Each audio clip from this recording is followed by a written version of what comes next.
Kommentariylik ustakalarimizdan yana bitta yangilik. Endi xohlasangiz yangi materiallardan ham yasashib berishaveradi ekan. Magazin, ofis, uy farqi yo'q.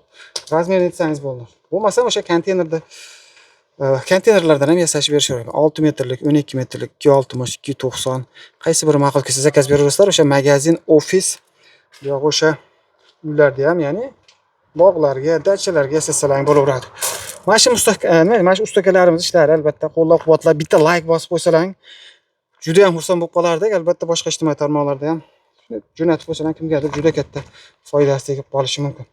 Xo'sh, kimga kerak bo'lsa pastdagi nomerlarga aloqaga chiqaverasizlar. Siz istalgan razmerda yasashib berishaveradi. O'sha yangi temir mahsulotlardan, bo'lmasa o'sha standart konteynerda razmerda ham yasashib berishaveradi ekan. Ya'ni tayyor konteynerda oladi, eshik derazasini qo'yishadi, ashka qilishadi, jo'natishadi. Bitta like bosib qo'yinglar, shu akalarimiz mehnatini qadrlab. Biz esa narxni yoritib berishni hozir boshlaymiz.